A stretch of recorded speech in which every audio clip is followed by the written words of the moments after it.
has been one of the fixes. The algorithm not barraging you with similar content due to restoring free speech was unironically one of the most pivotal moments in the 21st century. And this comes as after Elon purchased Twitter in November 2022, the amount of DEI commitments plummeted. And Ulrich adds on to this saying Elon Musk's acquisition of Twitter is certainly one of the most important events in recent Western history, and we're only just beginning to realize it. In a single acquisition, Musk managed to restore free speech in a social media landscape where discourse had been locked in favor of left-wing collective ideas. Everything was stacked in their favor. No intellectual opposition, no questioning, no contradictions, total collusion with those in power. Musk could have jumped into the battle of ideas and funded his own right-wing media outlet or influencers aligned with his views. But that wouldn't have done any good, and Musk understood that full well. He needed to be more radical, aim higher, and change the very battlefield on which the battle of ideas is waged. That's a stroke of genius behind the Twitter acquisition. He radically changed the rules of the game rather than accepting to play by the left's rules. What needs to be understood is that as long as the left controls the culture, the channels for disseminating ideas, and the semantics, it will always win. That's how it's been winning for decades, if not longer. You don't win by playing on equal terms with others, but by ensuring you have an unfair advantage over them.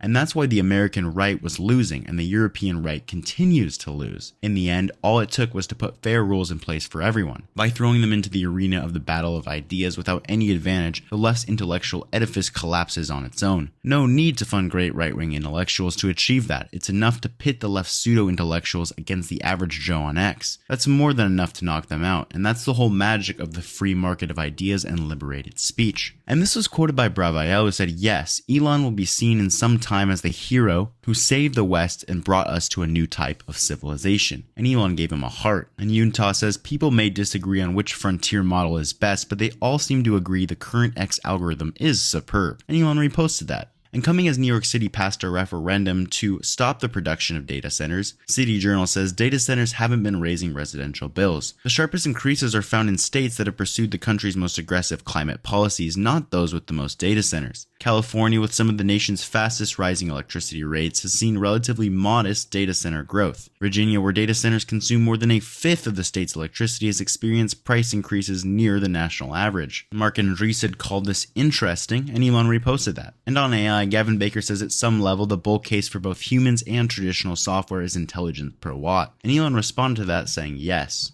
Peter H. Diamandis said 4 frontier AI models released in 7 days. Fable 5, Grok 4.5, GPT 5.6, and Muse Spark. Not long ago we got one model every 6 months. We're in the singularity. And Elon said yes. Speaking of the singularity,